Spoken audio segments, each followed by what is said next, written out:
Flying back around again. Hi everyone, and welcome to the 5th episode of the Shuffle podcast. Today we have here with us Francis Bow from Melbourne, Australia. How are you?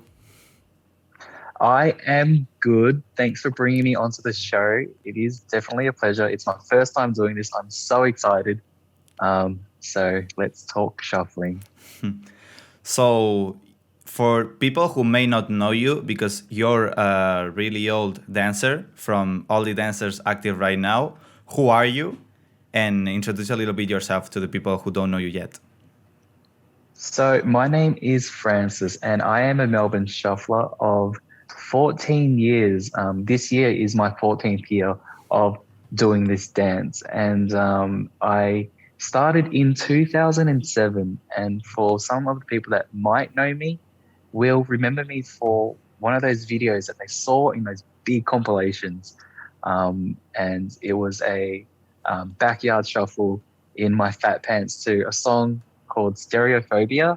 I had the black fat pants on and the amnesia hoodie, and that was Fuck Yeah Shuffle Part 2. So excuse the language, but that's what the video was called, and that was one of the videos that I was most known for. And throughout my time of shuffling, I've done a number of things. In 2008, I started my own shuffle crew because I wanted to do it myself, just to see if I had the ability to do it.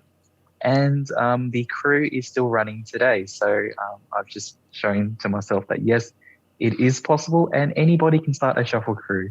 Mm-hmm. It's a lot of work though. And nowadays I teach Melbourne Shuffling to people around the world. And that's a bit about me.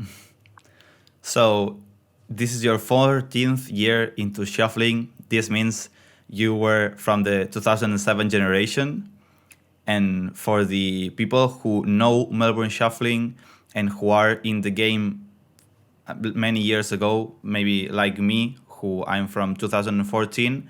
So in the year that I started, there was the dance, it wasn't viral on Instagram or TikTok like this, and you would find shuffling through Melbourne videos. So let's talk a little bit about this era of the 2007 generation and how was the shuffling scene back in these days, because it's very different from what we're living right now. So can you talk us through that a little bit? It will be super interesting.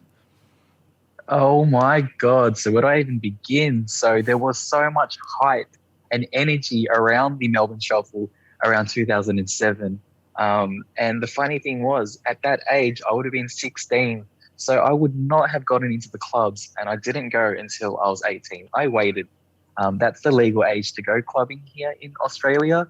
So there were a couple of times where I was tempted to go because I wanted to check out the scene because I love the dance. And to hear this music, you'd have to go to the club and just like live the life. But I was a bit scared of getting rejected by the bouncers because one of the things that you had to remember when it came to using a fake ID to get in was you had to remember the person's full name, address, date of birth, and potentially their star sign. And you might even have to copy their signature. And I'm like, that's too much work to go clubbing. I'm just going to wait. And the funny thing was, I decided to wait. And by the time I was 18, no one was really into going clubbing anymore. So I didn't have anyone to go out shuffling with. So I sort of missed that boat and that opportunity to live that life, dance at the clubs, sing my favorite songs and stuff like that. But around 2007, 2008, at that age, we had underage clubs. So we would go to those and we would be high off energy drinks. It would be like Red Bulls or V's all night. Too many energy drinks. It's not good for you. But around that time, a lot of people got into Melbourne Shuffling because, yes, they saw the TMS video and that was the first thing that sparked interest in it. And that blew up. And around that time, we had MSN Messenger. So we didn't have Instagram. We did have MySpace, and we used those tools to really help each other bring exposure to that video. So we would have a link in our, MSN Messenger, and it would be the link to our videos. People would share it that way. And that's how we got the exposure for the Melbourne Shuffle, and then came the Melbourne Shuffle meetups. And around that time, I only went to one of them. I didn't make too many appearances for those ones, only because I didn't want to attend. But because of those Melbourne Shuffle meetups, it really propelled Melbourne Shuffling like out there. People would wear fat pants out. I remember wearing fat pants religiously. I didn't think about what anybody else thought of my fashion sense. I wore my fat pants with pride. I'd go everywhere in them. And I honestly think that you are the most free wearing fat pants because there's so much air in there. And that was a little bit about the time of Melbourne Shuffling in its glory. Mm-hmm. So there wasn't actually much meetups in these years. It was everything in the raves, in the clubs. Most of the shuffling did happen in the clubs, and for the people that held the meetups, they were the underage kids who just got into shuffling. So they would be people from my generation of like 2007, and they had the older people who were like veterans or OGs of Melbourne Shuffling, and they would think that going to these meetups, they're stupid. Why would you bring it there? Keep it in the clubs. And that's where we had the clash between the new generation, which was us, who would bring it to the streets because we had a lot of fun doing it. But that's also because we can't get into the clubs. So we had to do it somewhere. And we would cause all this hype and have these meetups and people would show up. Mm-hmm. So we could say that this was the beginning of shuffle started being danced in the streets, because before that it was just a rave thing. Like you didn't see people dancing in the streets like hip hop or breaking dance, which is an urban culture.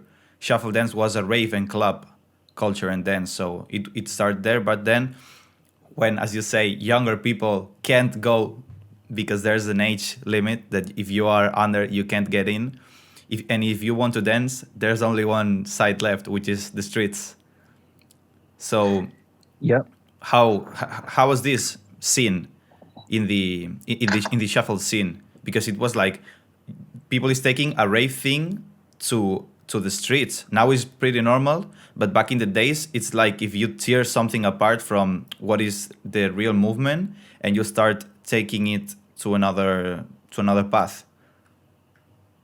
Yeah, and that's the thing with shuffling and the community of shuffling. They people are scared of change and they want things to be this way and fixated on just that. We don't want change. We like it like this. Why are you taking this scene and bringing it out there?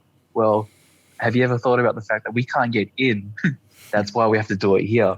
But I think through that, it gave the shufflers of my generation a sense of bravery to really put ourselves out there and not be underground with this dance because it's so much fun. Let's show everyone else how much fun it is, because why would you not want to share it with everyone? Yeah. That's just how I think. So what was people like starting to see shuffling in the streets? Because first time you see shuffling, you see that it's a very aggressive dance. Maybe like right now it's more, let's say it, neutral. Like you can see neutral energy in some dancers. But the Melbourne Shuffle, it was really aggressive. It was really aggressive. It's like you see crumping for the first time. You see a very aggressive moves.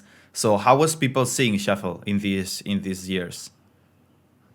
In those years, the way that people would perceive shuffling, one, they would be surprised. Two, they would be confused as to why, especially if they can't hear the music and we're using headphones and we're just dancing. They would be wondering, what is that person dancing to? And why are they dancing like that? I just don't understand it. So having a speaker when you're dancing in public does help. It makes you look less crazy. People would wonder, why don't you do this at the club? Why are you disturbing the peace out here? You are disturbing society.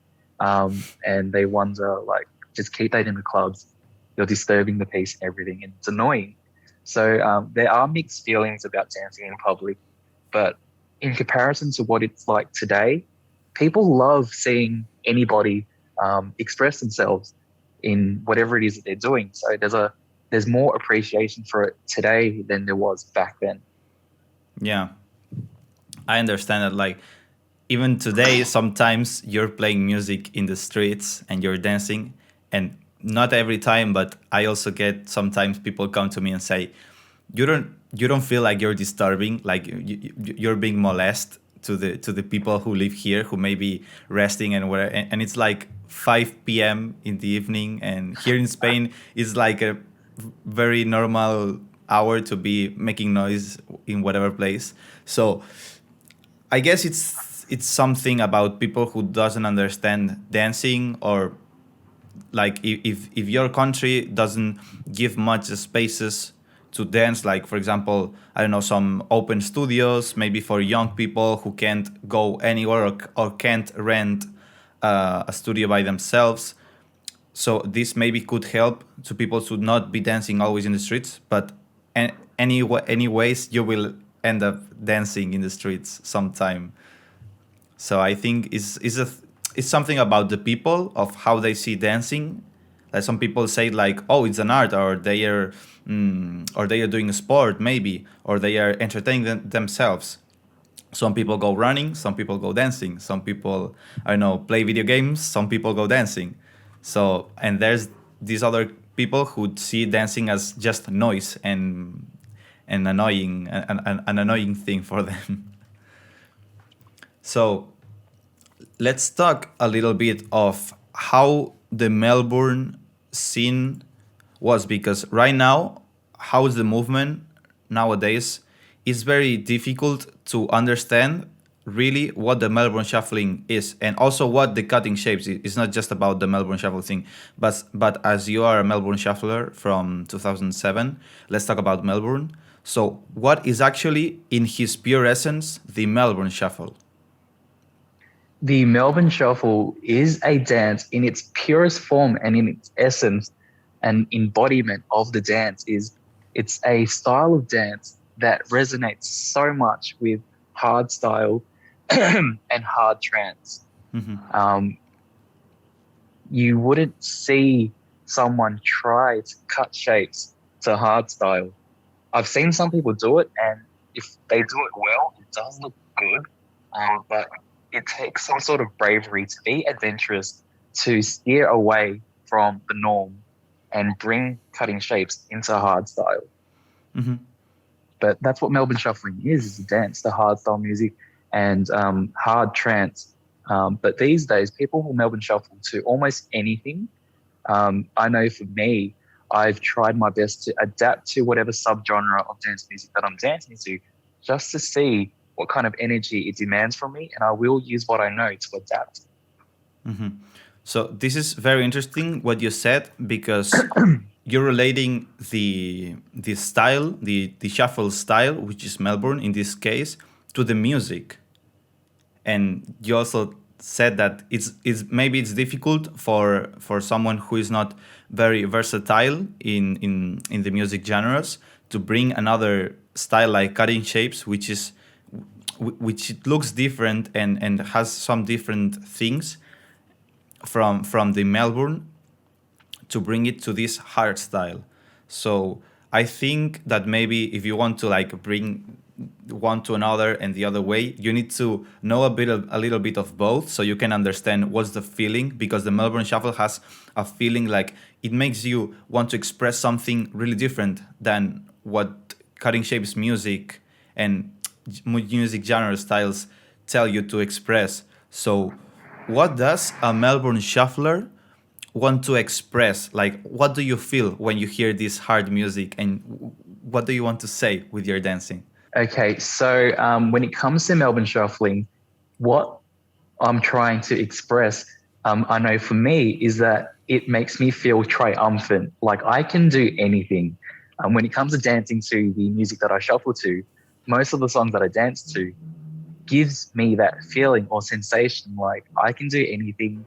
This is what I'm doing. I can achieve anything. It's a very nice feeling. Not only that, but I've managed to catch little glimpse of what it feels like to feel euphoria every time I shuffle. Yeah. And it's not even just to that music of hardstyle or hard trance. It's like every shuffle I have now, I get glimpses of euphoria and moments of ecstasy. And that's what I feel when I'm and taking up the Melbourne Shuffle, Mm-hmm. but more so when I'm shuffling to hard trance, because there's just something that calls that energy and demands that from you. It pulls it out of you in a moment of dance, and you'll see it and Mm-hmm. feel it too. So this is very interesting because I always say that depending on the music, you will dance one way or another because we dance to the music. So depending on the music, what makes us feel, we can express in a way or in another.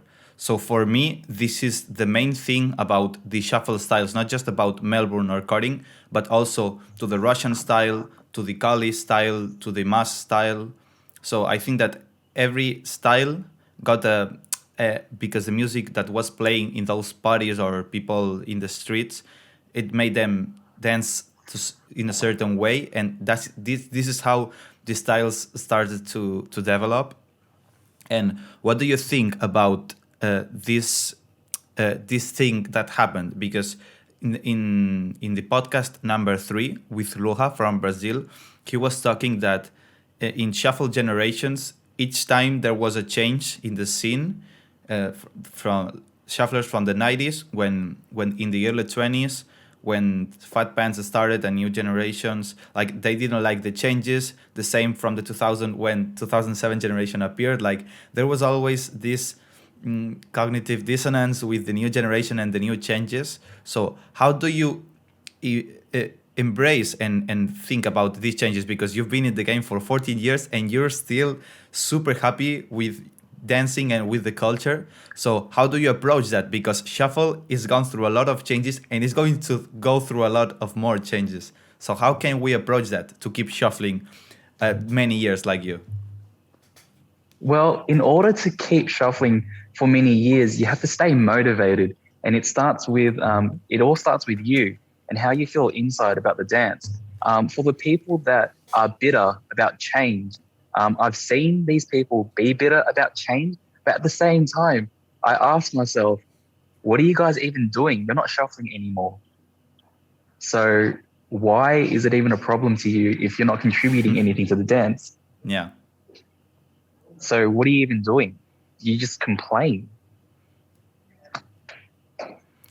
And for me, I've just embraced change, knowing that change is inevitable. And for things to evolve, they need to change. And for a dance to grow, it's going to have to go through some changes. Otherwise, it's just going to stay the same. And if it stays the same, there's a very high potential that it's going to be boring and nobody's going to want to do it. Mm-hmm. And they're going to lose interest in it.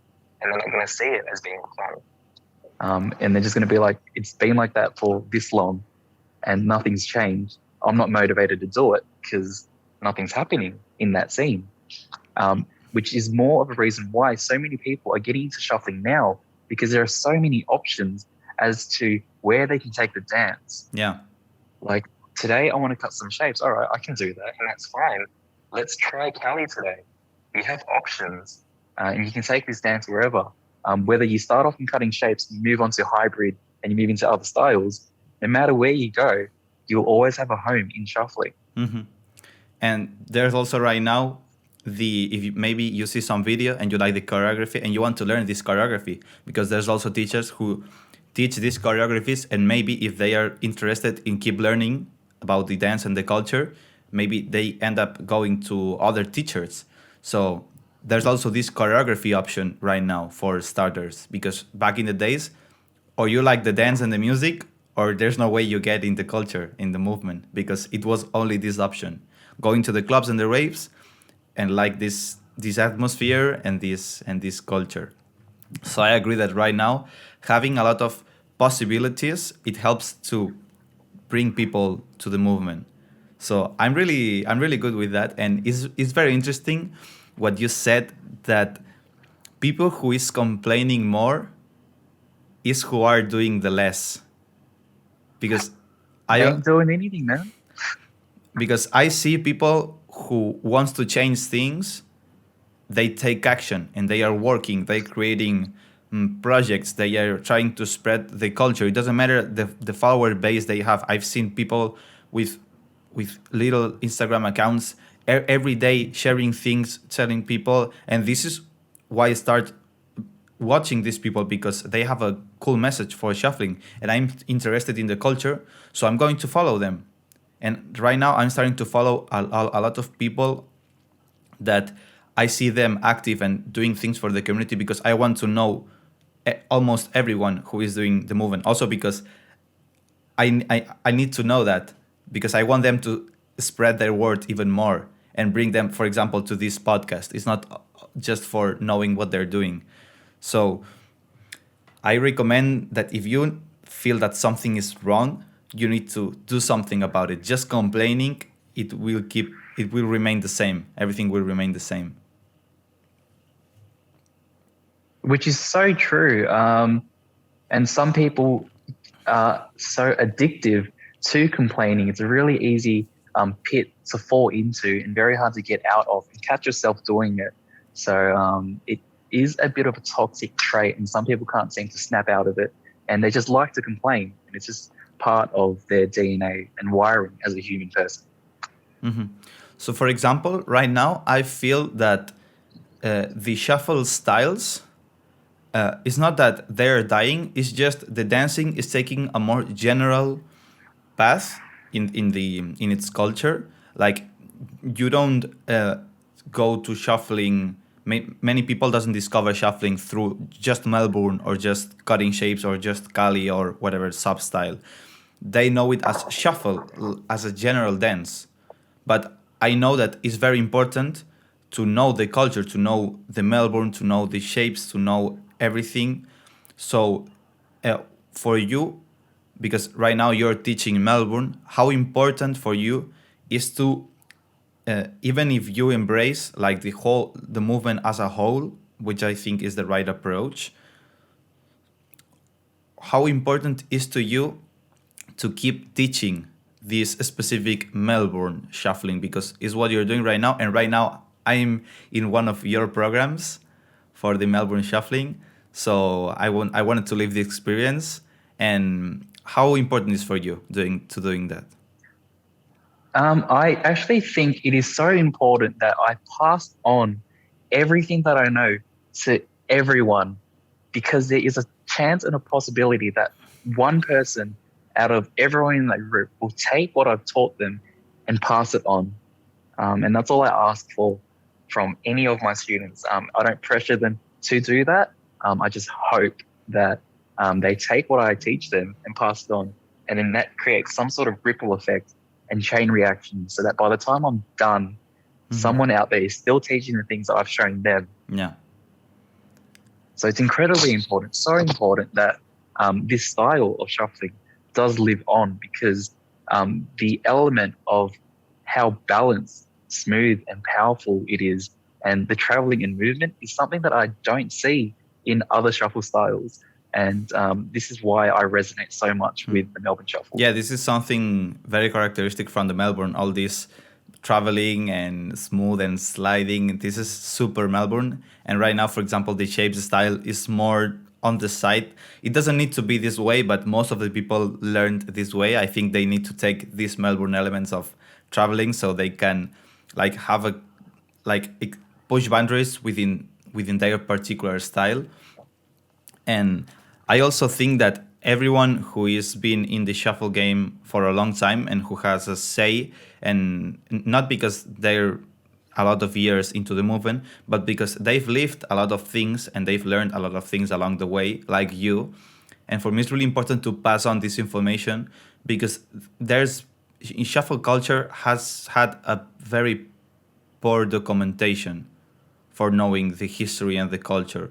And I've struggled with this so much, me and more people who is doing researching for knowing what was the shuffle history and why it developed this way and not another way. So what things do you think that are important from the living that you had in the culture that not many people know? What do you think that is one of the most important things for you to pass to the people?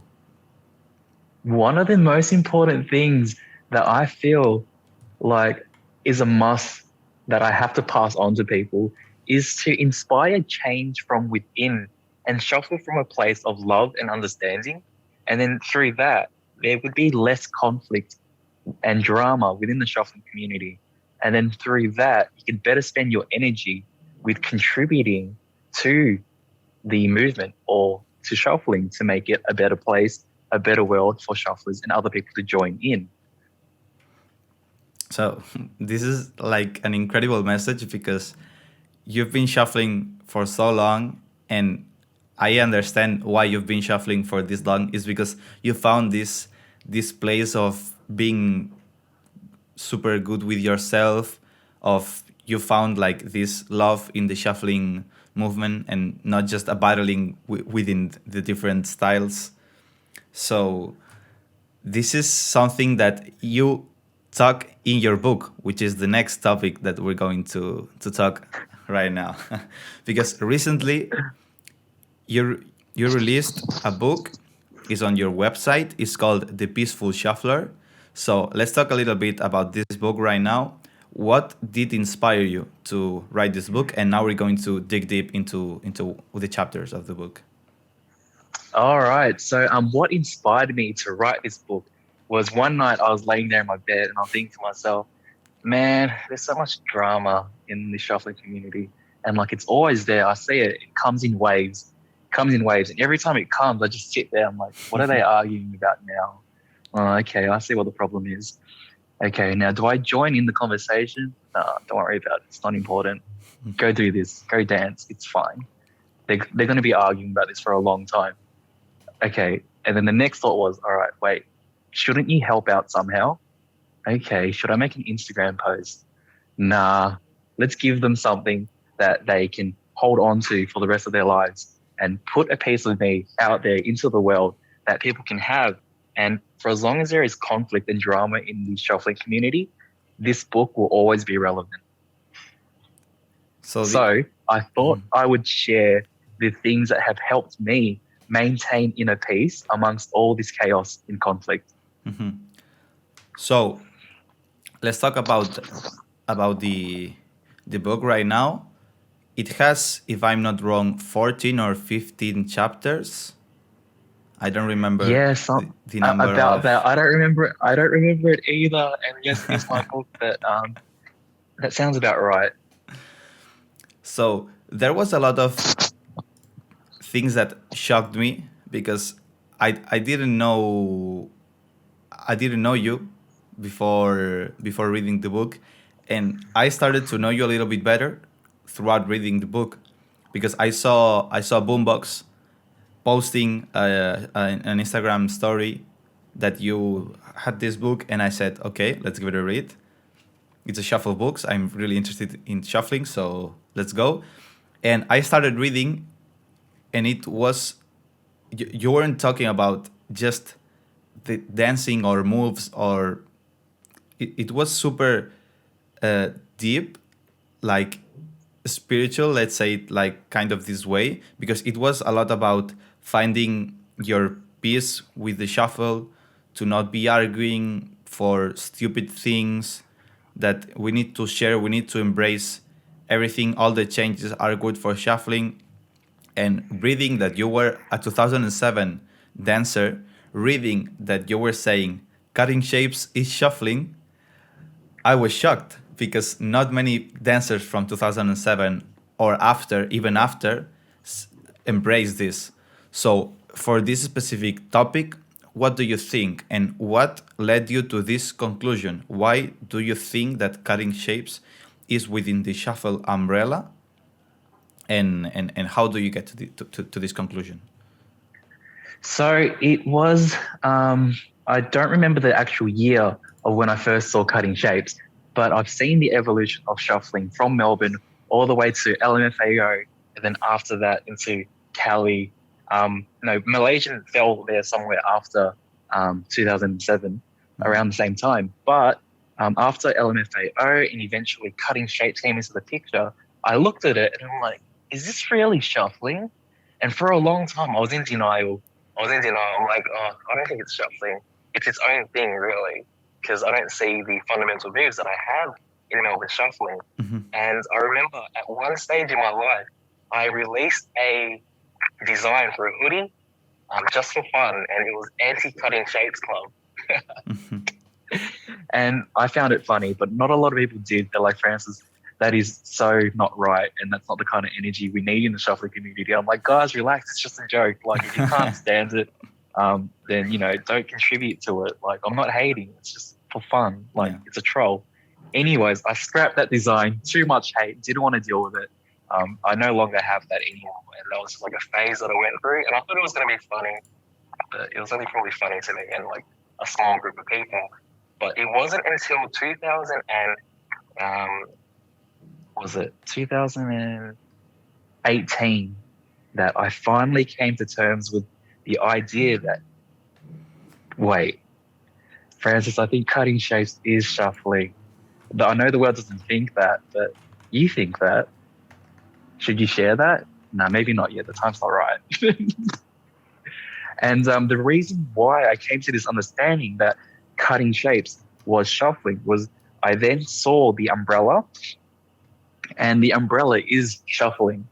And underneath the umbrella, you have Melbourne Shuffle, Cali, Malaysian, um, LMFAO, cutting shapes, and they're all just relatives, siblings, or something. They might not all get along, siblings, but they're from the same family. So this was actually this is something that happens that some people are doing jokes, but because they want just to make a joke with no not with a bad intention, but there's also people being so ironic, sarcastic about this, and this is actually the people who end up being and creating this toxic community and part of the community which I don't like and I don't share. So in my case, for example, we when I first discovered the cutting shapes, it was around 2017 because I started in 2014, and when I saw this, I saw like, okay, the music is the same that I dance to with normal shuffling. So like for me, them it was new moves to me to learn. So then I started to learn the moves, and then I saw that there was no problem like mixing everything. I could do the traveling with the shapes. It's like because I learned like the normal shuffle foundation, let's say like this, which is the running man, the T-step. Also I learned the slides, the spins, and I also learned some kicks and this kind of things, which is like the basic things that you learn if you started many years ago. And it was just okay, new movements, but how can I do these movements and still dance like me, like the things that I know? So I started to see like there's actually no difference. There's people that only does these steps, but I was experiencing that you can do both things together if you mix them good, and like if you find the core thing that for me the main thing about the shuffling is the stomping.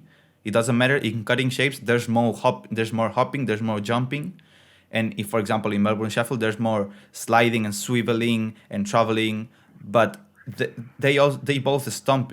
And in the past months, talking with the Mr. Shapes, and which was one of the people who started using the term cutting shapes, they were telling that in the beginnings in the UK raves in the 80s, the shuffling, it wasn't called shuffling. It was named in Australia.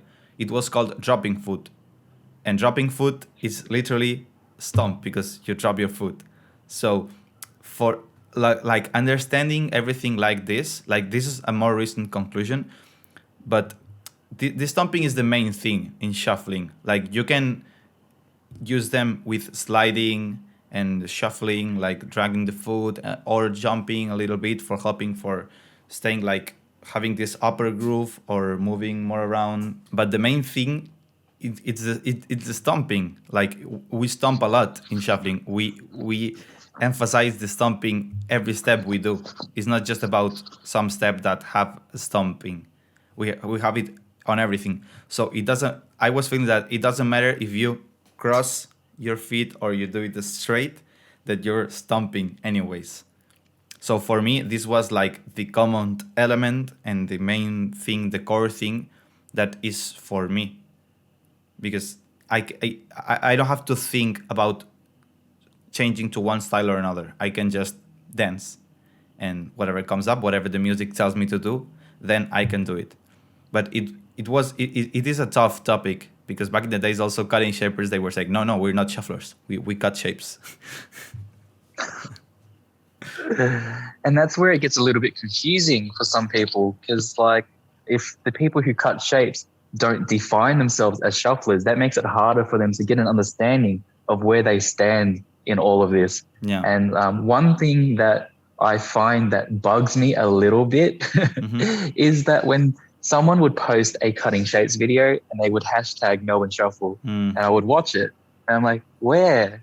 Yeah. So it's got me thinking, would it be the same if I were to post a Melbourne Shuffling video and then I hashtag cutting shapes, and then I want to do it, but at the same time, I don't, because it would add to more confusion. Yeah. So I think it makes sense to make a difference between Melbourne and cutting shapes, but it doesn't make any sense to difference shuffle and cutting shapes, because because for me shuffle is the overall dance. It's not shuffling is not synonym of Melbourne. Melbourne is a type of shuffling, and also cutting shapes is a type of shuffling. So Yep. I think that Yeah. also there's a huge issue, because I think that if we want to refer to Melbourne, we should specify and say the word Melbourne and not call it just shuffling. It is shuffling, but when you want to clarify and be very specific, we should use the Melbourne terminology, because some years ago, the Melbourne thing was the thing. Like, there was no other styles. So everything was shuffle, was the Melbourne Shuffle, the shuffle. It was all Melbourne. But when these other sub styles start to come out, the Malaysian style, then the Kali, and then after that the cutting shapes, which is just a terminology, then you can start to be more specific about what kind of shuffling are you dancing. Are you Kali? Are you Mass? What shuffler are you? Or you can be hybrid, you can embrace many of them. And cutting shapes is actually just a terminology referring to some arm movements. But shuffling, if you check old videos from the UK raves, you see people dancing like cutting shapes, and you see videos from the 80s and 90s, people dancing like cutting shapes. And cutting shapes is not a thing from the 80s and 90s. This name appears in 2011, which is really recent compared to the overall shuffle culture. So when I discovered this, it really changed my mind and made me understand completely what's the real issue. The real issue is the name confusion and the use of the terminology. It's not about the dance. It's thinking that shuffling, the whole shuffling, is just Melbourne. It's not just Melbourne right now. I'm sorry. If you just like Melbourne, you can just do Melbourne. It's totally fine. There's no problem. But the movement has grown, and there's more things right now. And I think that everybody should start to embrace and understand this a little bit. I'm not saying that just for hearing this, you should change your mindset completely, but we need to start looking at things a little bit different right now. I don't know, what do you think about this? I totally agree. And it's okay for people not to understand things and change the way they think right away, because we have to understand that people will not hear the message until the time for them to understand it is right. So long as you plant the seed, water it from time to time, let it grow, and then eventually they'll say, oh, that's what he was talking about all this time. Mm-hmm. I see now. Now I'm going to become a peaceful shuffler. I don't know. But you just have to plant that seed, and it all starts with writing an ebook, and you get the words across, and people see it, they pass it on. Mm-hmm. And that's what I want to give to people. But we just have to come to an understanding that this is the trouble, issue with having to label things and trying our hardest to define things for what it is. Um, and if you try and go and define something, your journey of exploration sort of stops there. And there's a chance you won't stop until you define it entirely for what it is. But then what are you going to do after that when you get to that point? Leave it undefined so then it gives it room to grow into whatever it can be. And that's how I approach shuffling. And that's why whenever I see the change, I'm just like, oh, let's see where this is going to take it. Oh, let's see where they take this. Okay, that's pretty cool. It's grown to be this now. Nice. I wonder how it's going to change in another year. What other styles will there be? And the styles are very heavily dependent on what kind of music is being played in that area or country. I know that with Melbourne Shuffling, it isn't as big in the United States or anywhere else because they don't play the same music as we hear it in the clubs. Mm-hmm. So the energy and the vibe doesn't demand that energy. And that's where I have an understanding. Like, it's okay if it's not as big everywhere else. I don't care too much if Melbourne Shuffling's not big anywhere else. The only thing I care about is whether or not I still have my legs so that I can do it. Mm-hmm. So yeah, I think that what you said is the key. Not trying to convince everyone today, but just share the message, and people who is interested, maybe you can talk more to them so they can really understand that.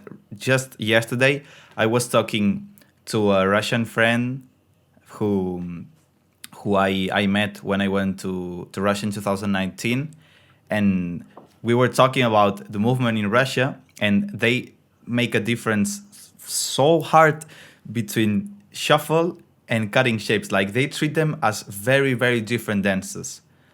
And the thing is that they were thinking that cutting shapes is another dance style that comes from things from house music, but not about the house music from the raves, about like more modern. They take it as a modern dance, and I started to talk with her and show her videos about these raves, and I was telling her, okay, what style do you think this is? And she was like, cutting shapes, and it was a video from the 90s. And I told her, yeah, but cutting shapes in the 90s, it didn't exist like this name. So what are they doing? Like, they're shuffling. And even I, at the beginning, when I found that shuffle was before in London than in Australia, because I always thought, and I always was saying, no, shuffle is a thing from Australia. Then I found that there was dancers before in London. I was like, I'm not sure if I'm going to say that shuffle is from London, but the more I researched, and I finally found that yes, it's prior from London. So it's a process. It's not something that you one day they tell you and you change. And if someone wants to listen to you, you can then teach them or explain to them things. I just today learned a sentence that it was saying, don't waste your time explaining something to someone if the other one doesn't even want to understand you, because it's a waste of time.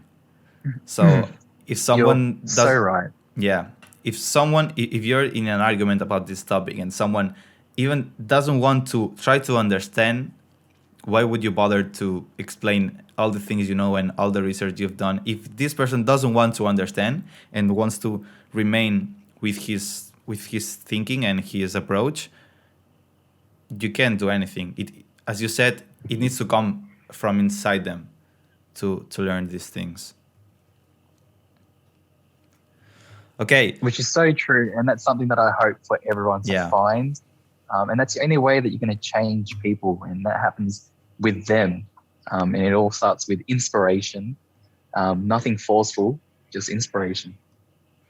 Okay, let's jump to the next topic, because this is something that really caught my attention, because your book is called The Peaceful Shuffler, and there's a chapter, which is chapter 13. I have the book right here. I opened it when were you talking before, and it has 15 chapters. So there we go about the number of chapters. And in the 13, you were talking about competition and reading about competition in a book that is called The Peaceful Shuffler, which you can imagine that, okay, no battling, all peace, all love, no competition, no battling.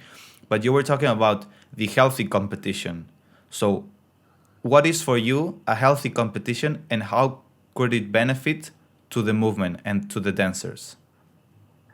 So for me, healthy competition is one, competition with yourself. For me, I've always found competitions to be quite hostile, and you're in there trying to have a battle of ego to showcase who can shuffle the longest, who can like go all out more powerful, who can get in each other's face more. What one thing I really didn't like about going into battles with people was that they would get in your face and start giving you the finger like this, and it's like, why? What did I do to you? What are we even here for? And I hated the energy of it. So I would never want to go and compete with other people because I have nothing to prove to you. I came to an understanding that if I went and competed with myself and tried to be better than the person I was yesterday in every aspect of my life, I would wake up and become a better version of me. Healthy competition would be to compete with your friends, not to see who would be better than each other, but to motivate them to be better than themselves. And that's healthy competition for me. So what you said, I know that back in the days, the shuffle battles were like very, as you said, like very rough. Like no, there was no criteria. It was just going who shuffles the longer, who goes harder, who it insults more to the other. Like you said, this thing about the finger.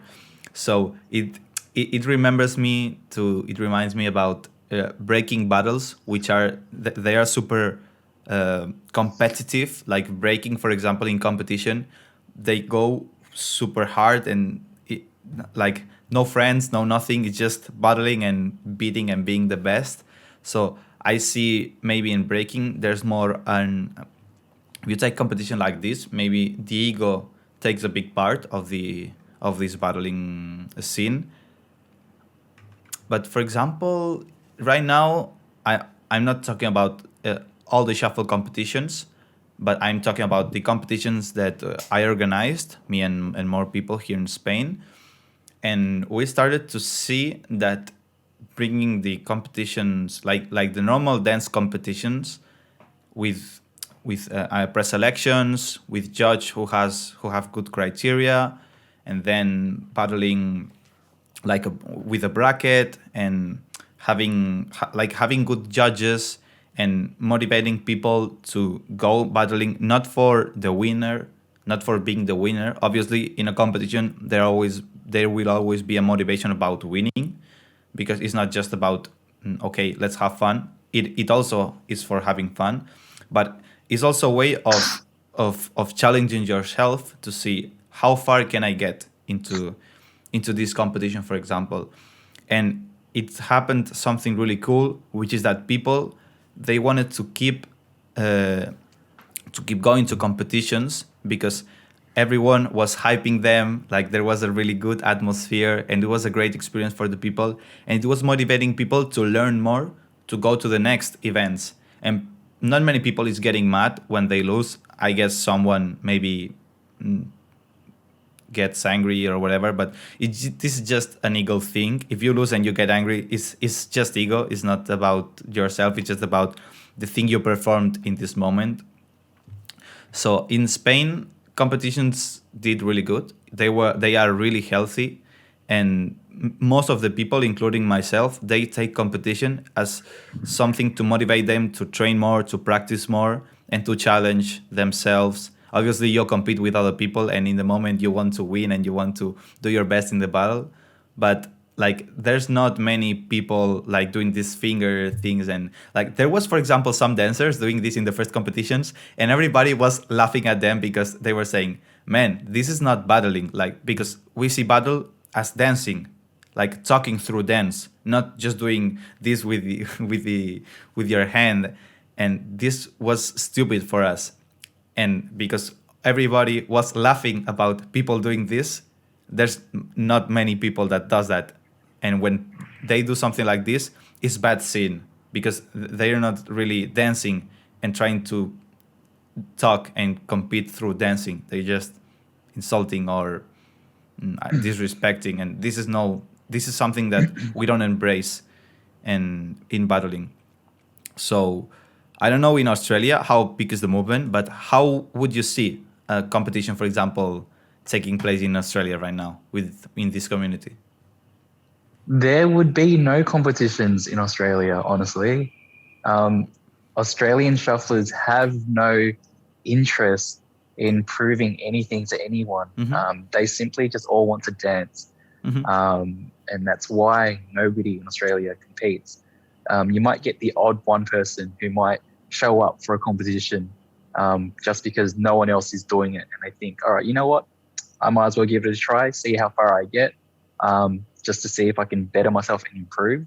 But like the vast majority of us just sit there and just watch the competitions and it's like, nah, we don't have anything to prove to anyone. Mm-hmm. So this is how this the competition, for example, is also a good place for dancers who maybe want to get their name out and get known to maybe, I don't know, teaching or whatever their mission is in the shuffling. I also find the competition very interesting from this perspective.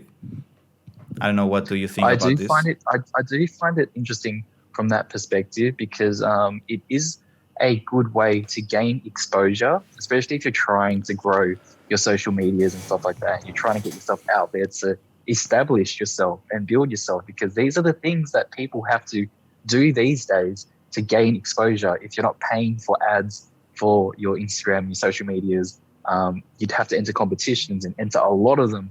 And time again, if you come first place, then through every reshare, every upload, your name gets out there.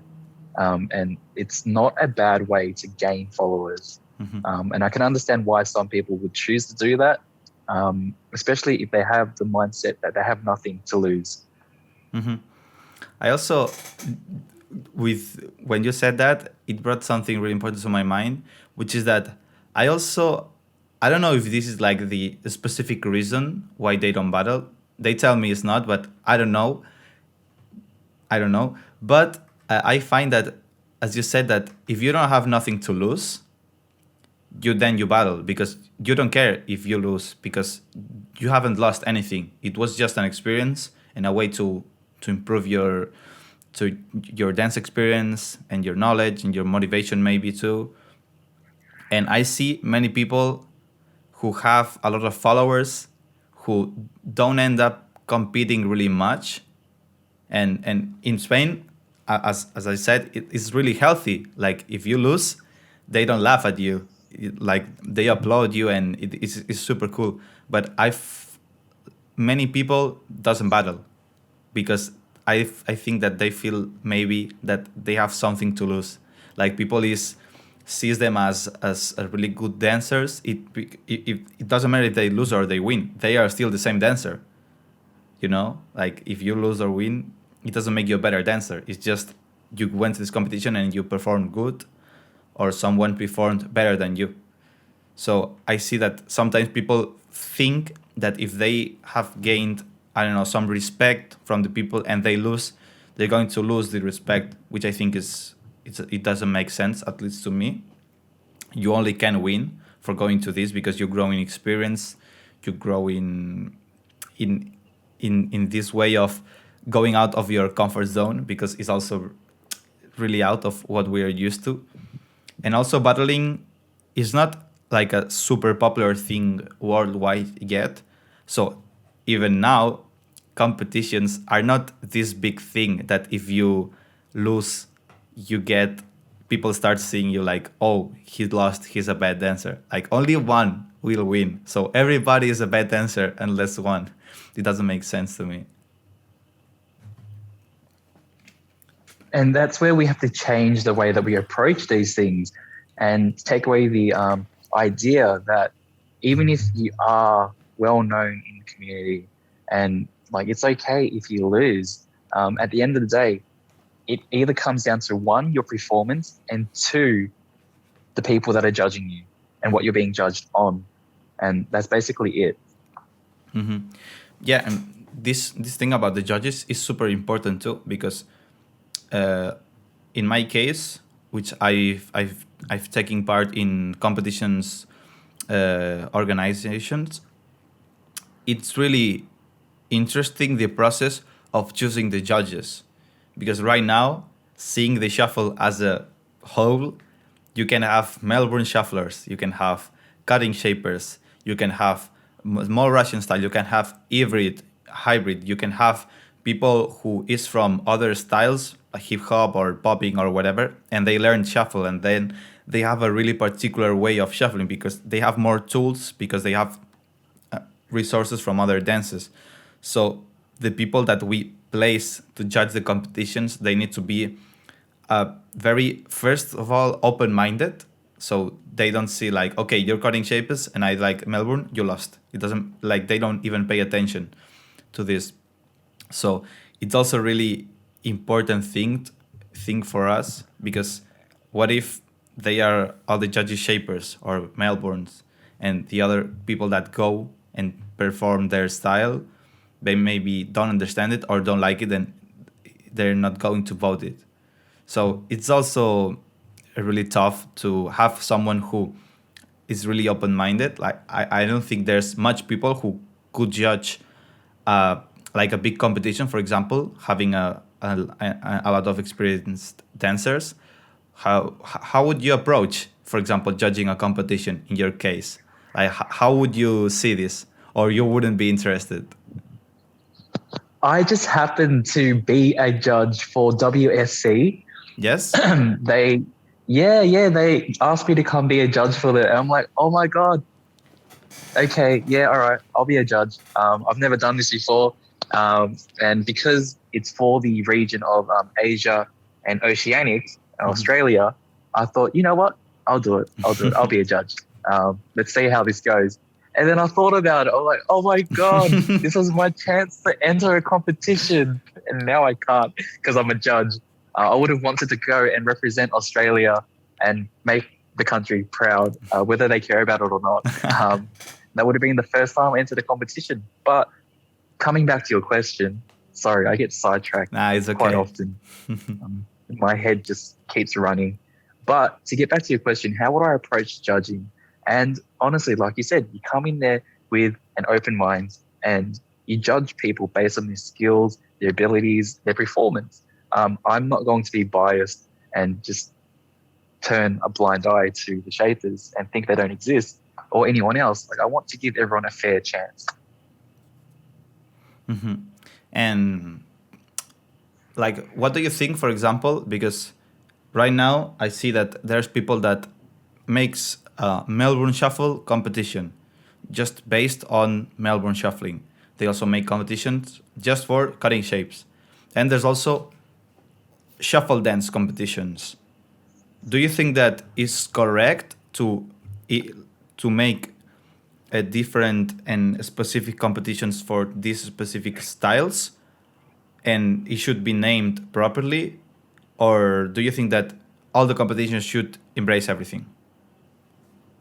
I honestly believe that when it comes to creating a competition, the way that I see it is the same way that I view martial arts. So you have karate, they have their own competition.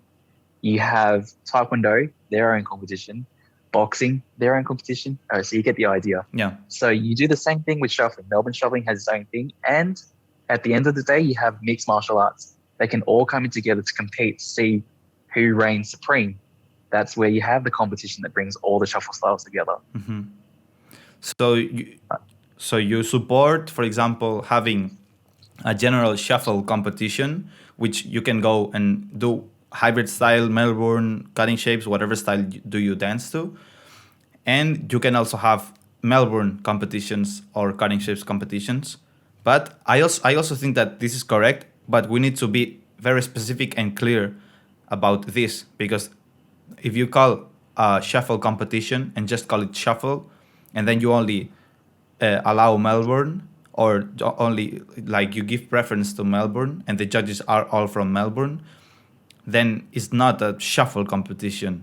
Well, it is shuffle, but it's a Melbourne shuffle competition. This needs to be like specific, very specific to that. So I see that you can differentiate Melbourne and cutting shapes. There's always these two that are the most like big differentiated. But I think that properly organized and named, and people knowing this, I think is correct too. Like there is also a good way to people to to understand what the different styles are. And I think one of the best ways that we can do that is make a video featuring different shufflers using their different styles in one video that gets shared, and that's just packed with not information, but it just shows different styles labeled. And it's like, oh, this is Melbourne Shuffling. Boom, next slide. Cali, boom, cutting shapes, Malaysian, the whole thing, whatever there is. Provide a really good example of that style that really embodies what it is, so that when people watch it, they're able to pinpoint the elements of that style that make it that. This is a really cool video idea. In Spain, my friends from the Shuffle Showcase, they did a video like this, talking about these styles and having someone on the side dancing to these specific styles. It was like very brief. So I think maybe it would be cooler to have someone who really like represents a pure style like this. So for example, if you want to someone to showcase the Melbourne Shuffle, get someone really from Melbourne and who has been Melbourne shuffling for a long time. Like you, for example, if you want a Cali shuffler, let's go with the really good Cali shufflers, because these people, which is really pure, the essence is there, so you can't miss anything. This would be a really cool idea, and maybe it helps a lot of people to understand and see all like the similarities between them, which make them the shuffle, but also the differences and the things that make them be apart one from another. Yeah, and I think the tricky thing about creating a video like this is, if you are going to be using one song, that's going to be a little bit challenging for other styles to adapt to it, which means like there might have to be multiple songs. And just a free idea, putting it out there, you could call this video the Shuffle Umbrella or something like that. And then through that, you get the term that this is all shuffling, and it's got the little umbrella shuffling styles underneath it that make up the umbrella. Okay, so we talked about the Melbourne scene, we talked about the cutting shapes, we talked about your book, we talked about the competition. Now let's talk about teaching, okay? So you already said that it's very important for you to pass on the things that you live, the information that you had. But right now there's also a topic that is really candent. Let's say it like this. That is, some people don't like shufflers charging for lessons, because back in the days it was something that it was just spreading and love and all for free. But right now shuffle is taking a more professional approach in general, and there's people starting to be able to make a living with shuffling. And how do you see this? Because you lived the in the years that it was all free, all sharing, and there was no business at all within the shuffling, and now it's starting to be professional people. What do you think about this? I think this comes back to the idea of change and how people are just so quick to not accept what is happening. Another element that plays into all of this is for the people that are not accepting and they are hostile about this whole movement and the possibility of it becoming a profession. They might be somewhat bitter, envious, or jealous that it isn't them, because for you to be able to wrap your head around like the how am I going to make this work, that takes a lot of effort and building understanding of how to market yourself and how much is like the price to be fair to charge people and stuff like that. It takes a lot of work to set something like this up. And for the people that do complain about it, they're doing nothing but other than complaining about it. Nothing is stopping people from learning it for free, but you can learn it for free.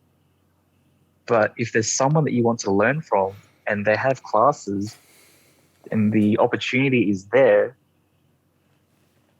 like you can learn from this person directly. Mm-hmm. And I don't see anything wrong with it. The only thing that I find to be somewhat of an issue is the price to which people would charge for their classes based on their follower count. And I feel like that's an abuse on their social media and where they stand in the community. Mm-hmm. But at the same time, I believe that if there's someone out there that has the money to afford to pay for it, you can't stop someone from spending their money, and that's fine.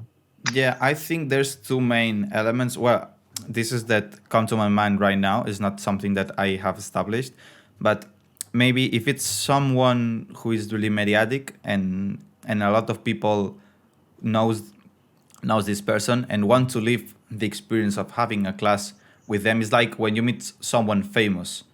Like when you meet someone, like how does meet someone would have a price if it's just meeting a person? But maybe because this person is very known, many people want to meet, so maybe you can charge for that. But because it's what people want, and people want specifically go with this person, they don't matter anything else. They just want this person.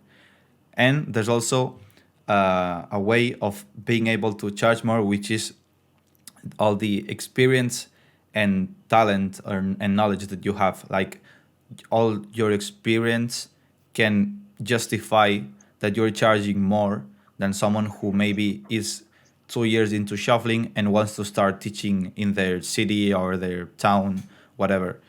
So, for example, this happened to me in the beginning. I was charging super cheap when I started teaching classes because I didn't have the experience in teaching. Well, I was getting started, and I also didn't. It was very difficult for me to charge like for a big amount of money for the lessons because it was my first times, and then when I started going into the teaching career now, because I know all the knowledge I have, all the things that I've learned, the experience of learning with me is so much better than 2 years ago, obviously.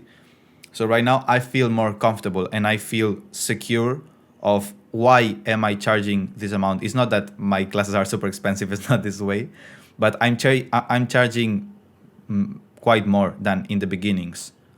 But because I have the experience and I feel and I'm sure that the price that people is paying, it is going to be worth it. Like what they're going to receive is more than what they paid.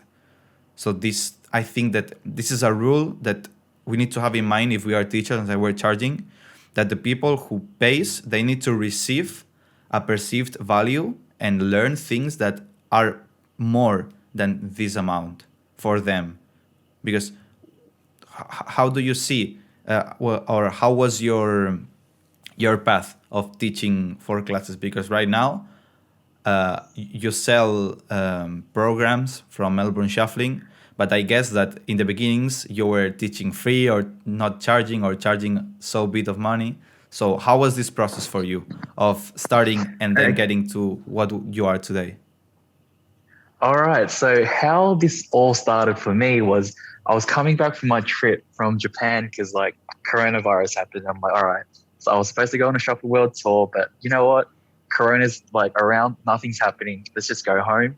So I spent some time in hotel quarantine and I'm like, man, I am so bored. What can I do with my time?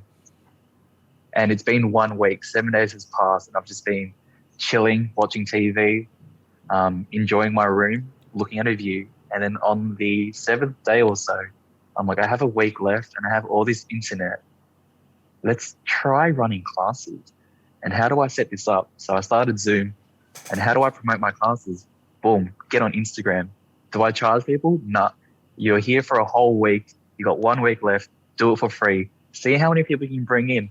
Free shuffle classes for this time, this time, this time, this time. If you want to book, just message me and I'll slot you in. I did it for free for 6 months.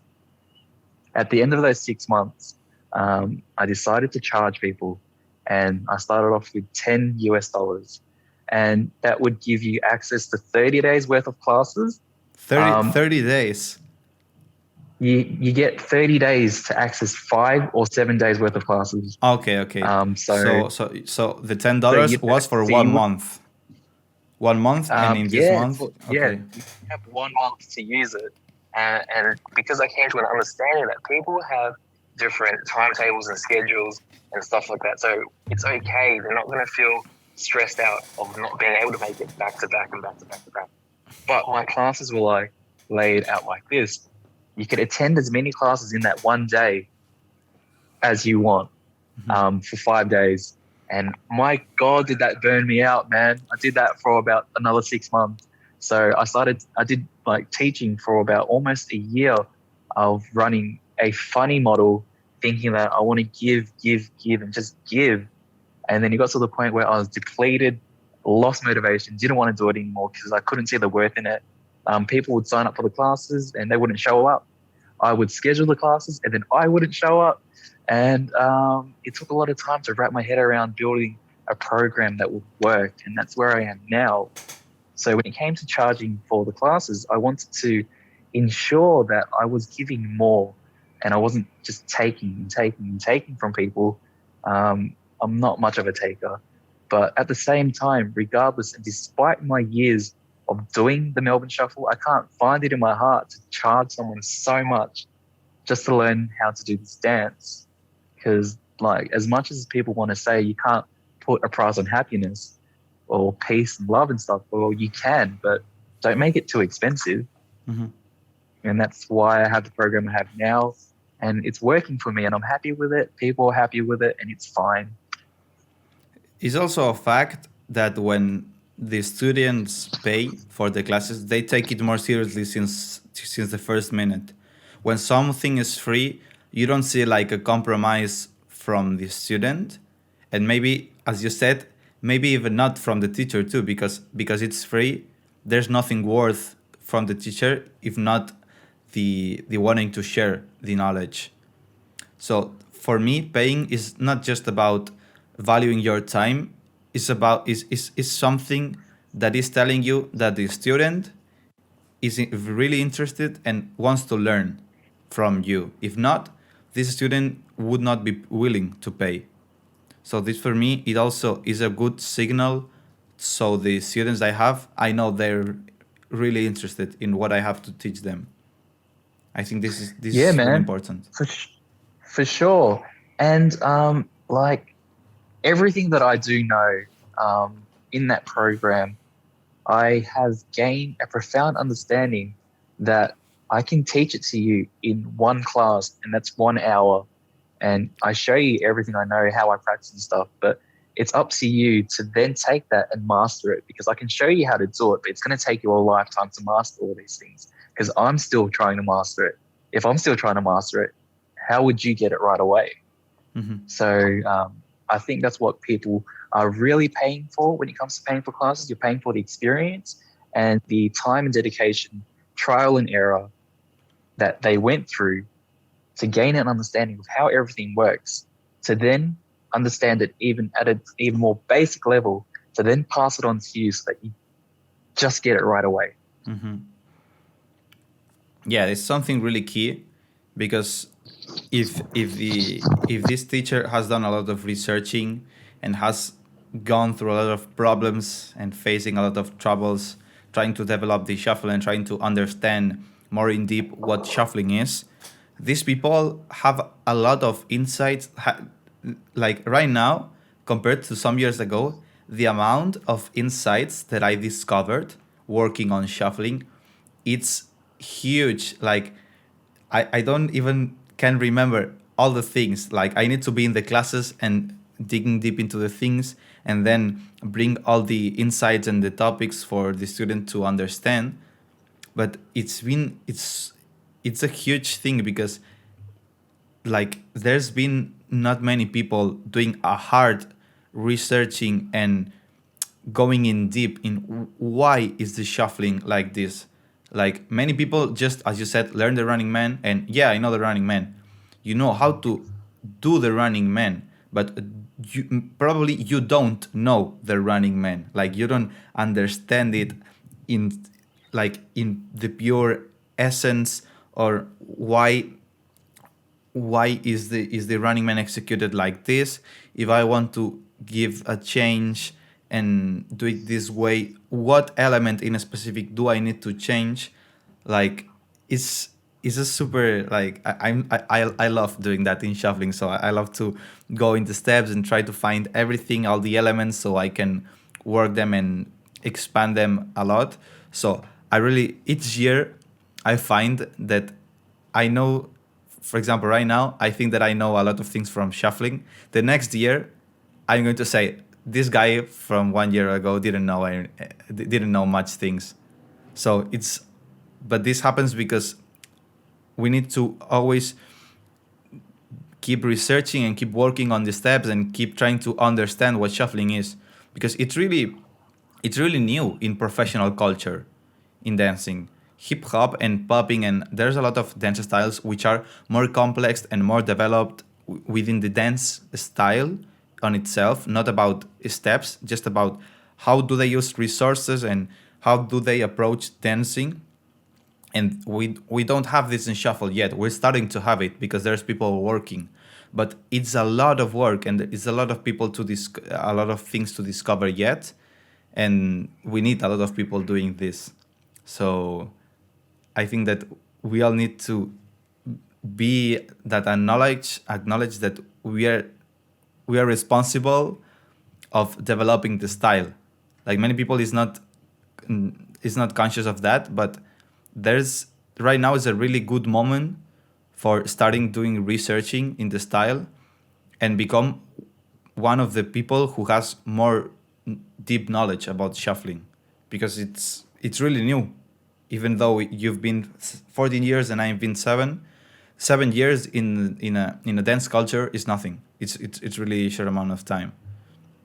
So I don't know if you felt that too, that each year you feel that you knew that you know a lot of things, but then you realize that you didn't know many things. I don't know if this happened to you too, each year. Yeah, I'm always learning. I'm always learning. I'm always trying to figure out what I can do to get the most out of every bit of movement. I'm someone who thinks about shuffling all the time, like all the time. Like, if I had known that shuffling was my life, I would have quit everything a long time ago and pursue this with all I have. But I didn't realize that shuffling was my life until the end of 2019. And then I decided, you know what?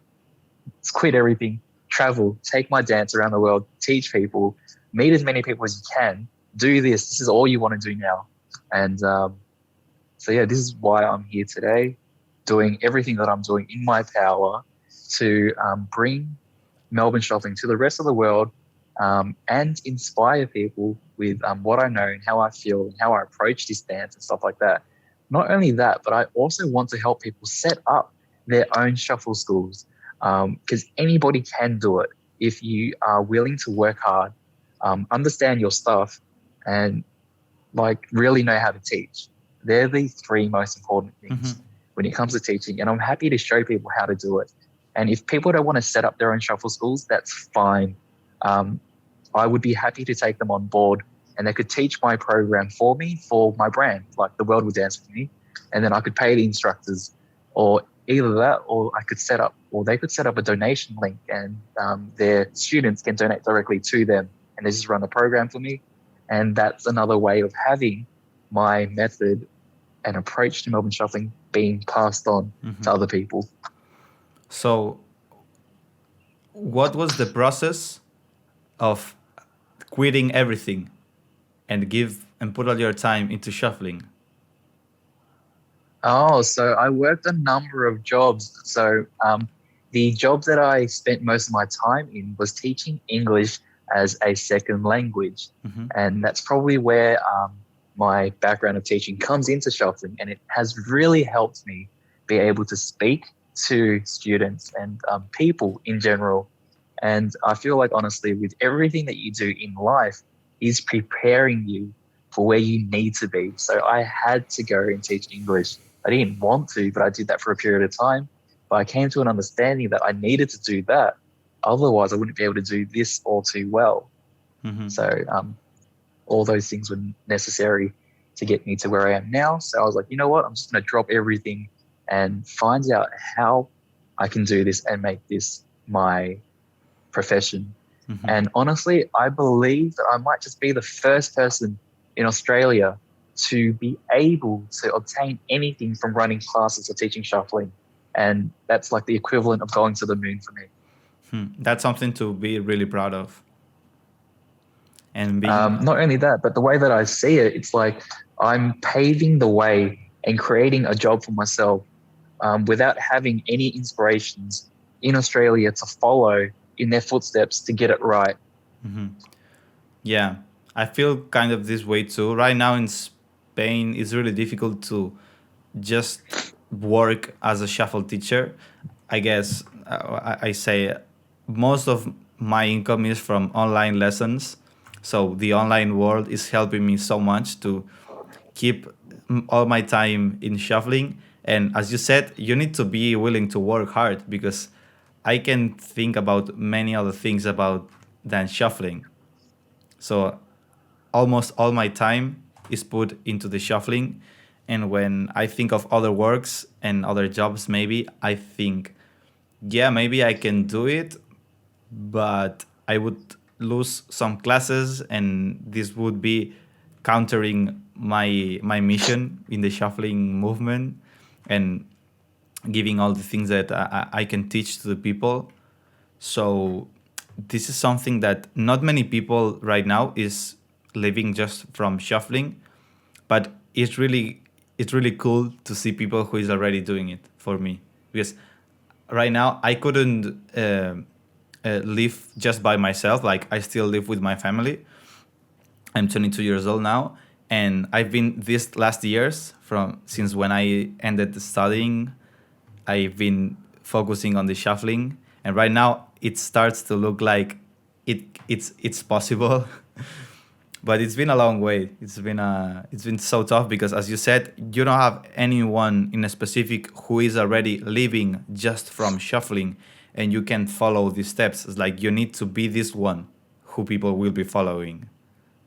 So it's really tough way, and people, I think that people that devalue people charging for classes, they don't really see the work and the heart that it is to become a professional shuffler. Not because you dance good, but because you live just from shuffling. This is a differentiation I want to say, that a pro shuffler is a one who is professional and lives from their shuffling, not a one that who the other one is a really good dancer, but pro dancer is just professional dancer who can make a living with just dancing. This is the approach I have. I don't know you, but this is the way I see it. That makes sense. So there was a topic really interesting in the book that I want to bring up, which was there's one in one chapter you say there's a bullet point that says influencers versus the really talented. How, like, what does this mean exactly? Because it can be, it have a lot of ways to see it. So what did you want to say with this? So when it came to me writing that bullet point, I came to this one conversation where someone was complaining about how the really talented people aren't getting as much exposure as influencers.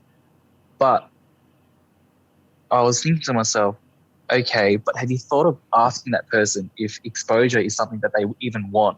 Like you're fighting for something that you don't even know they want, but you think they deserve this exposure. Mm-hmm. But have you asked them if that's what they want?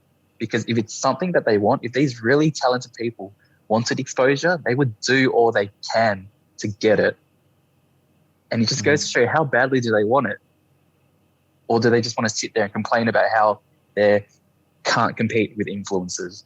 Because influencers know how to market. They know how to work people, and they know how to get what they want. If the exposure is what influencers want, they know how to do it, and they will get it every single time. Mm-hmm. And that's where the bullet point comes in. Mm-hmm. So it was not about, it was not a topic about saying influencers are not talented. So everybody gets, Yeah, no. okay.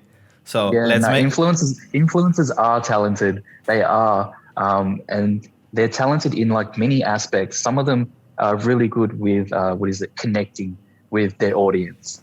I know for me, I'm terrible at connecting with my audience. Like I know that I love shuffling and I'm good at it. I'm terrible at marketing, but influencers on the other hand, they're so good at it, and I admire their ability to do all those things.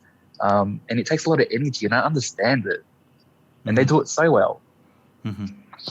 So it's important that if you think that some people doesn't get the reach or the recognition, because in the end, social media, having followers in social media, is just a type of recognition that maybe some people are not interested in this type of recognition, and they prefer going to an event or a meetup or whatever, and people respect them because they're good shufflers and they don't care about their follower base. So it's just an indicator of recognition, I think.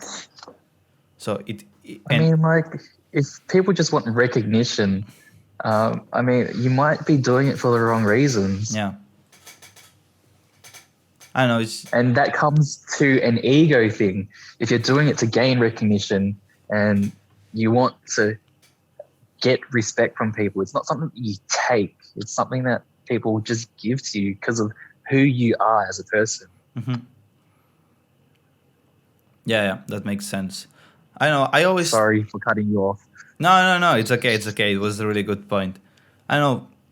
I just think that I always think that in some way we need to have some part of ego, not the ego that okay, I'm better than you and you're nothing, but this thing that motivates you to keep investing in yourself and see yourself as someone really important with like obviously you need to think of the other in the others and invest in the community, but you also need to be a little bit egoist and think in yourself.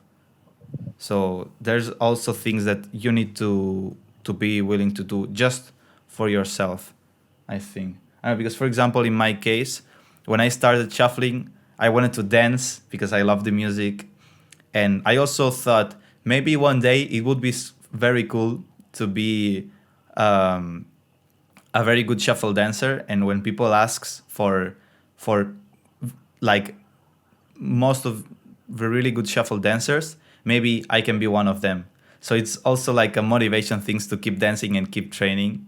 So I don't take it like I want to be the best, but it also motivates me a lot to be a really good dancer and be one and be on the mind of the people when they ask about one of the best dancers. I don't know if I'm one yet. I don't know the people, but it's just a thing that motivates me to keep dancing and keep learning, because when you see that for getting better you have to learn, like I don't see it as something bad, as it keeps me learning.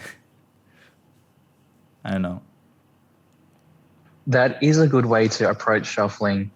You're always going to be learning. The moment that you say that you have mastered something, it stops your journey there, and you're fixated on the idea that you've mastered it. There's nothing more you can learn, and you won't want to seek more. So if you approach it in the sense that I'm always going to be learning, I haven't mastered it yet. Like for me, my goal as a Melbourne Shuffler is to master Melbourne Shuffling. I've been doing it for a long time. I'll never say that I've mastered it, but I'll always tell you that I'm working towards it, just so that I'm still trying to perfect this dance. Yeah. And I do that through running classes. Every opportunity that I have to teach someone something, that's my opportunity to relearn it again, refine it, gain and put more points towards mastery of that skill or move to get it to its like highest level of caliber in terms of execution and performance. This is I think this is one of the key elements, that you never end of learning something.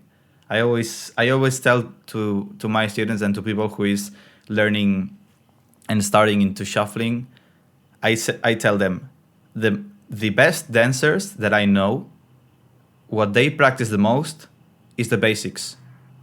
So think that the people that you think and you say that are really good dancers, these people are working the things that you're learning today. So these people it's been 8 years or 10 years in shuffling, and they keep practice and train the running man, the T step. So don't think that you're going to learn this step in 1 week and now you're done. You know the running man. These people still work on their running man. So it's like a never-ending road. You always have to be renewing yourself. Okay, so we're near the end of the interview. I don't know if you want to comment something in a specific about your book that I haven't highlighted. Yes. So one thing that I'd like to comment on my book is that you'll realize and notice there is no table of contents. And I did that on purpose. There's nothing that I do that isn't on purpose. And there's a reason for that. And it's to motivate you to actually read everything there is, just so that you get an understanding of what I'm talking about in my book. Mm-hmm. If I had chapters and a table of contents, you would generally want to skip to the things you want to read. And because I do that, you have to read everything. Mm-hmm. This is really cool. Everything is on purpose. There's no random things in the book. Okay. No, just the same way that when you shuffle, you have to shuffle with intention, and nothing happens at random, really. Mm-hmm. Like you mean these steps. Mm-hmm. Okay, so last thing that we're going to talk about is how would you encourage to people to learn what they've learned throughout their shuffle journey? Because right now I think that we need more people who that need to teach other people. Right now there's a huge demand. There's a lot of people wanting to learn shuffle, and I think there's not enough experienced educators. So if someone is thinking about teaching the shuffle things they know, it doesn't matter if there's a lot of things, if there's not many things, but they can teach something. How can we encourage these people to start learning? To start Very teaching? easy. Very easy. I had this conversation with one of my team members from The World Will Dance With Me. And he came to me and he's like, Francis, I want to get into teaching shuffling, but like, I don't know where to start. And I told him, it's okay if you just teach people what you know. Just let them know that. Just let them know I might not know all too much, but I will happily show you what I know. Now, if you're just starting out, a good starting point is to teach people what you know, because if you have people that follow you, there's bound to be some people that will want to shuffle from you or like you because they resonate with the style of shuffling that you do. And to start off with, if you're teaching people what you know, no matter what experience you have, start off by doing it for free. Provide them with the donation link because they will want to pay you for your time. If they don't, that's fine. You're gaining experience anyways. Do that for a bit of time. And then when you gain more experience and understand your stuff and method of teaching, then start introducing money. Start small. And then as you gain more experience and knowledge, then you start increasing the price. Mm-hmm. Okay. And where's your brand, The World Will Dance With Me? How's the idea of this name and this logo that I see in your t-shirt? Like, where does this coming from? Everything from your brand? Okay, so this brand started off as just a hashtag. And when it came to pursuing my dream of traveling the world and taking the dance with me, I was telling my partner at the time, I'm like, oh my God, I'm going to be traveling. And what am I going to do? I'm going to teach people how to dance. So what I'm really doing is I'm getting the world to dance with me. And then that's how the hashtag started. And it started off as a hashtag when I was traveling, and I would use it in my videos. And then one night I was laying in my bunk bed at a hostel, and I'm like, wait, let's turn this into a brand. So I hit up a graphic designer and I gave him the idea of what I wanted. And because I was in Japan, I wanted to have some sort of like element. So that's where the mask comes in. Mm-hmm. And I had dreadlocks at the time. and that's what they look like now. And I had it tied up, and that's what gave me the logo. So I wanted to create a symbol for Melbourne Shuffling that the world will recognize. And we spent the first year establishing ourselves in the shuffling community. So for anyone that sees the hashtag, knows the logo, knows the brand, knows what we're all about, and everybody can have their own "The World Will Dance with Me" experience. It started off with me, and it was a very the world revolves around me kind of mindset. But as I started getting people to do my shuffle challenges, I realized that the world is dancing with them just as much as it's dancing with me. So then I was like, wait, you guys can have your own like TWWDWM experience too. Come become a brand ambassador for me, and you can have this experience yourself. And people started to resonate with the message that everything this brand was like packing. So we're getting more people signing up to be part of the team. Not every day, it's slow, but the process is genuine, it's organic, and it's real. So it's a really cool And story. It's a really cool story. I was yeah, thinking so about so that's how I started the brand. if the hair in the top of the mask, if it was related to your hair too. So now I know it does. Well, there you go, man. That's the story of how I started my Rave brand. And it's filled with brand ambassadors of all different skill levels. They're not all just Melbourne Shufflers. It's we are trying to bring peace and unity to the shuffling community. So there are shapers in there. There are just shufflers, hybrid shufflers, Melbourne shufflers, people I find inspirational and influential to the shuffling community. They jump on board as well. There are teachers and instructors that are in there too. And I find instructors like very inspirational, and we do need them. And because they're teaching people how to dance, they're literally having their own "The World Will Dance with Me" experience.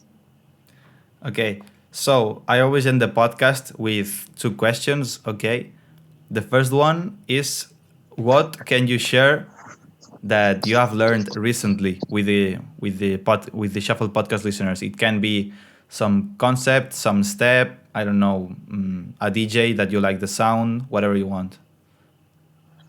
Okay, so first question, what is something that I can share with your Shuffle podcast that I have found really useful?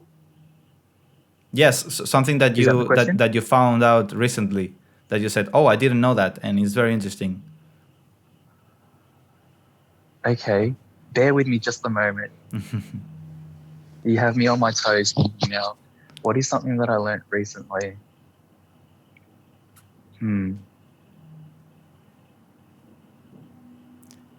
Oh, what's the second question? No, the second question comes later.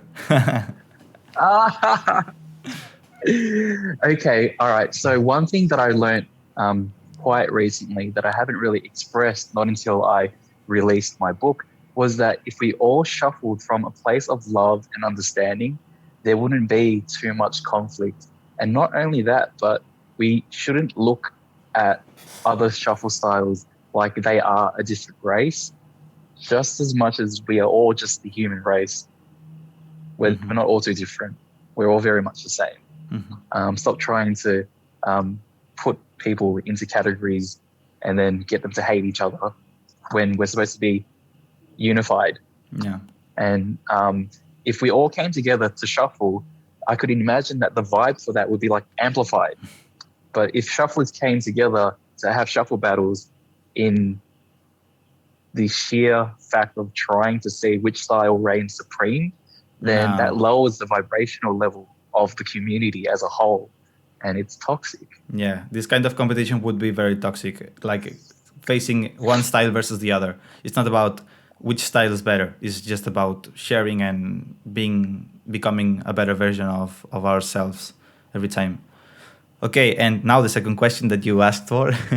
so this question is for you to make it to me. I'm bringing all the questions, all the topics to the podcast. So right now you can ask me whatever you want, something that maybe you're curious about, whatever you want to ask me. This is your turn. Okay, where do you see yourself in maybe 2 years? 2 years is it's a short time. Mm, I don't know if I'll be able to make it in 2 years, depending on on the hours and the work I put on the project. But my goal is to be one of the biggest organizers of shuffle events around the world. Uh, Including classes, workshops, tournaments, meetups. So I really want to make a big impact and spread like the culture and spread a right message in the shuffling. So for that, I need to not be stuck in Spain. So let's say it this way. So I need to be in some place that allow me to start organizing a lot of big things outside and inside. So I think that for me, the US is a great place to live and have this project. And I would like to be in the US in 2 years, maybe with my project, having a studio and running competitions in the US and out in other countries. But I don't know if I will be able to make. I'll work my so hard so I can finally make it. But this is just like the short term, like moving out from Spain, because in Spain is also really difficult for artists and also people who is in the entrepreneur path. Is things like each time is more difficult. The government is putting things really difficult, so I don't see like a very bright future in Spain doing the things that I do. So I think that moving out is one of the things that could help me propel this properly. And yeah, I hope I can be in the US in 2 years. But long term thinking, I want to really get to a lot of people and spread the right message of the shuffle culture and just do things for the community, because when I do an event, it's not about who wins, it's about bringing the experience to the people, because I've experienced that people coming to the competitions, they have a really good time and a great time. So this is what fills me in the end of the day, like making people happy within the shuffle community. So this would be my goal. That's it, man. I'm surprised I haven't even approached you to be a brand ambassador for my team, considering the things that you want to do. But maybe that's a conversation for another time. Now, I believe that you can go and achieve this goal regardless of the time frame. So long as you get there, that's all that really matters. Yeah. And you can do it. If it means that you have to get out of Spain, do all you can, save up, and then eventually move out. And you go and pursue that business of yours and run those events. And I'd love to partner with you when you get these things up and running. I'd happily, fly over there, come have a shuffle with you and your friends and stuff like that. I think that would be really cool. But that's when you have to rely on the communities to get behind you to make these things possible. So I want to clarify And that you have my support. thank you. And I want to clarify that it's not that Spain is a bad place for shuffling. Spain, I think that is one of the countries with the best communities, because the work we've done here, and it's super healthy, it's super open, and it's great. But I think that Spain is in good hands. There's also a lot of people working here in Spain, and I feel that I need to do things outside from just Spain. So this is why I want to move. It's not that I don't like Spain. I love Spain and I love being here, and all the community here and the events being here organized are great and everything is so good.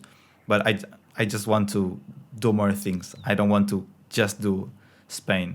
And so I wanted to clarify that. So if someone doesn't know me, is I don't hate Spain or I like Spain.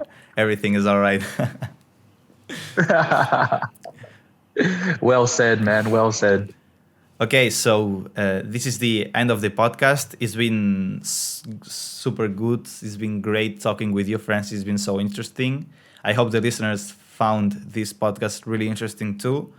And for ending it, I'm leaving you the microphone open for say everything you want to say. And before that, you will have Francis' book on the description of the video. You also have Francis' social media if you want to follow him. And I recommend you to read the book because it's really good. It's very inspirational and it shows how you can still be shuffling in among all this chaos that is going on right now in the shuffle community. So I recommend you to give this a read. And now, whatever you want to say to close the podcast, the microphone is all yours, Francis. All right. Well, first of all, I'd like to say thank you for giving me this opportunity to come on to your show.